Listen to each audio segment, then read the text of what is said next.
Chat GPT. ఇంతకుముందు మనకి ఏదైనా ఇన్ఫర్మేషన్ కావాలంటే గూగుల్ని అడిగేవాళ్ళం, కానీ ఇప్పుడు చాట్ జీపీటీని అడుగుతున్నాం. మనకి తెలియని ఇన్ఫర్మేషన్ కోసం తెలుసుకోవడానికి సెర్చ్ ఇంజిన్ మీద డిపెండ్ అవ్వడం అనేది ఏం తప్పు కాదు.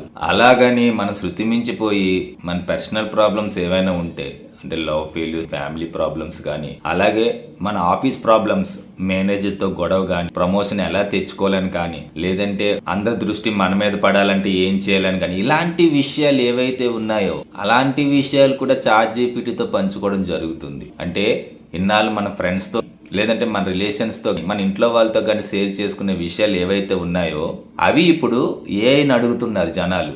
అంత శృతిమించిపోయింది ఇప్పుడు ఏఐ వాడకం. ఇలాంటి ధోరణి చాలా ప్రమాదం అని చెప్తున్నారు మానసిక నిపుణులు.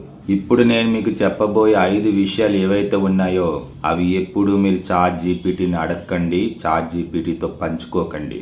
ఒకవేళ మీరు పంచుకుంటే మీ లైఫ్ని మీరు రిస్క్లో పెట్టినట్టే. అందులో మొదటిది, మనం ఏదైనా స్ట్రాంగ్ పాస్వర్డ్ని మన ఈమెయిల్కి కానీ, సంథింగ్ బ్యాంక్ అకౌంట్కి సంబంధించింది కానీ ఏదైనా మన అకౌంట్ క్రియేట్ చేసుకున్నప్పుడు ప్లీజ్ సజెస్ట్ మీద స్ట్రాంగ్ పాస్వర్డ్స్ అని అడుగుతున్నారంట. దీనికి కూడా చాట్ జీపీటీని అడుగుతున్నారంట. ఇలాంటి ఇన్ఫర్మేషన్ చాట్ జీపీటీని అడగడం చాలా ప్రమాదం అని చెప్తున్నారు. ఎందుకంటే మీ యొక్క ఇన్ఫర్మేషన్ ఏదైతే చాట్ జీపీటీ దగ్గర స్టోర్ అవుతుందో అది నాట్ సేఫ్, అది సేఫ్ కాదు. ఇలాంటి విషయాలు, ఈ పాస్వర్డ్కి సంబంధించిన విషయాలు కానీ, అకౌంట్ క్రియేట్ చేసుకునే విషయాలు కానీ ఏవైతే ఉన్నాయో దయచేసి అవి చాట్ జీపీటీతో మాత్రం మీరు డిస్కస్ చేయకండి. రెండవది, మన హెల్త్కి సంబంధించిన మెడికల్ ప్రాబ్లమ్స్ గురించి కానీ, థెరపీస్ గురించి కానీ. ఎందుకంటే చాట్ జీపీటీ అనేది ఇన్ఫర్మేషన్ ఇవ్వడం అంతే, అది డాక్టర్ కాదు, అది క్యూర్ చేయదు. మీ యొక్క హెల్త్ ప్రాబ్లమ్కి సంబంధించిన మెడికల్ ఇన్ఫర్మేషన్ కూడా దాన్ని అడిగి అది ఏది చెప్తే ఆ టాబ్లెట్ కొనుక్కోవడం, అది ఏ టానిక్ చెప్తే ఆ టానిక్ కొనుక్కోవడం కానీ మీరు చేస్తే చాలా హార్మ్ఫుల్ అవడానికి ఛాన్స్ ఉంది. ఎందుకంటే ది న్యూయార్క్ టైమ్స్లో క్లియర్గా చెప్పారు, ఏదైతే మెడికల్ ఇన్ఫర్మేషన్ కానీ, థెరపీకి సంబంధించిన ఇన్ఫర్మేషన్ కానీ ఏఐ ప్రొవైడ్ చేస్తుందో అవి రాంగ్ ఇన్ఫర్మేషన్. మనకి మెడికల్ పరంగా ఏదైనా ప్రాబ్లం వస్తే మనం డాక్టర్ని సంప్రదించడం మంచిది. అంతేగాని బద్దకించి చాట్ జీపీటీని అడిగి అది ఇచ్చిన ఇన్స్ట్రక్షన్స్ ఫాలో అయితే మన హెల్త్ని మనం రిస్క్లో పెట్టుకున్నట్టే.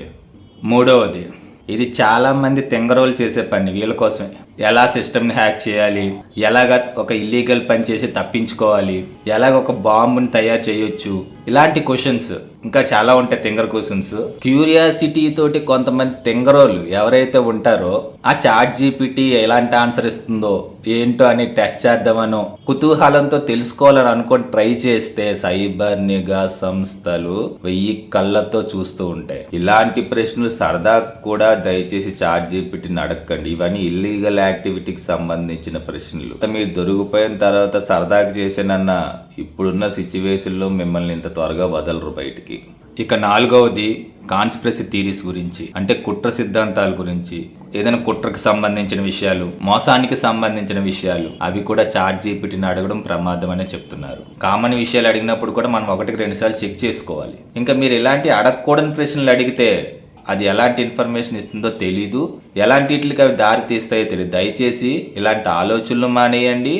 ఇలాంటి ఆలోచనలతో చాట్ జీపీటీని అడగడం కూడా మానేయండి. ఇది చాలా చాలా ప్రమాదం. ఐదవది, ఆఖరిది, మన పర్సనల్ విషయాలు. హస్బెండ్కి వైఫ్కి గొడవ అయితే ఆ గొడవని ఎలా క్యూర్ చేయొచ్చని, మన బ్రేకప్కి సంబంధించిన విషయాలు కానీ, అలాగే మనకు ఆఫీస్కి సంబంధించిన విషయాలు కానీ, మన ఫైనాన్షియల్కి సంబంధించిన విషయాలు కానీ, ఇలా మనకి సంబంధించిన విషయాలు ఏవైతే ఇంపార్టెంట్ విషయాలు ఉంటాయో దాన్ని సొల్యూషన్ అడగకండి. ఎందుకంటే అది ఒక మెషిన్ అంతే. మన పర్సనల్ లైఫ్కి సంబంధించిన విషయాలు దాన్ని అడిగి సొల్యూషన్ కనుక్కునే స్టేజ్కి మనం దిగిపోయామంటే సైకలాజికల్గా మనం కాన్ఫిడెన్స్ని కోల్పోయామనే లెక్క. ఎందుకంటే మన పర్సనల్ లైఫ్కి సంబంధించి మనం ఏ సిచ్యువేషన్లో ఉన్నామో దానికి తెలియదు, మన ప్రాబ్లమ్స్ ఏంటో దానికి తెలియదు. మీరు చెప్తే అది మెషిన్ పరంగా ఏదైనా ఇచ్చేయవచ్చు, అదే సొల్యూషన్ అనుకోండి మీరు నమ్మేసి ముందుకెళ్ళిపోతే అంతకన్నా దరిద్రం ఇంకేమీ లేదు.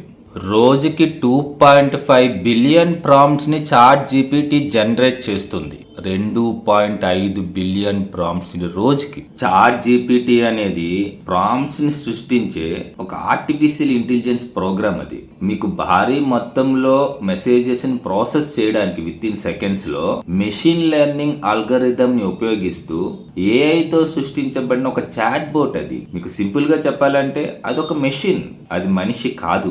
ఏఐ అనేది ఫ్యూచరే. ప్రతి విషయం మనం చాట్ జీపీటీని అడగొచ్చు, కానీ దాన్ని ఒక డాక్టర్ కిందో, దాన్ని ఒక థెరపిస్ట్ కిందో, దాన్ని ఒక మనకి లైఫ్ సంబంధించిన అడ్వైజర్ కిందో మార్చకండి. అది చాలా ప్రమాదం. ఫైనల్గా ఇక్కడ క్వశ్చన్ ఏంటంటే, చాట్ జీపీటీ మనకి ఏ ఇన్ఫర్మేషన్ కావాలంటే ఆ ఇన్ఫర్మేషన్ ఇస్తుంది, ఓకే. కానీ నువ్వు చాట్ జీపీటీ తోటి ఏం వర్క్ చేయించుకుంటున్నావు, ఏ ఇన్ఫర్మేషన్ నీకు సంబంధించింది నువ్వు చాట్ జీపీటీతో షేర్ చేసుకుంటున్నావు, ఇది చాలా ఇంపార్టెంట్. మన లైఫ్కి సంబంధించిన అన్ని ప్రాబ్లమ్స్ మెషిన్స్ సాల్వ్ చేయలేవు, వాటిని హ్యూమన్సే సాల్వ్ చేయగలం, మనం సాల్వ్ చేసుకోగలం. మన పర్సనల్ విషయానికి సంబంధించి హ్యూమన్స్ మైండ్ ఆలోచించేంతగా ఇంకేది ఆలోచించదు. మెల్లమెల్లగా మన మీద మనకున్న కాన్ఫిడెన్స్ని కోల్పోయేలా చేసేదే ఏఐని ఎంతవరకు యూజ్ చేసుకోవాలో అంతవరకు యూజ్ చేసుకుంటే అది మంచిదే. కానీ ఇప్పుడు నేను ఏవైతే ఈ 5 విషయాలు చెప్పానో, ఇలాంటి కోసం చాట్ జీపీటీని అడిగి మీ లైఫ్ని మీరు రిస్క్లో పెట్టుకోకండి. జై హింద్.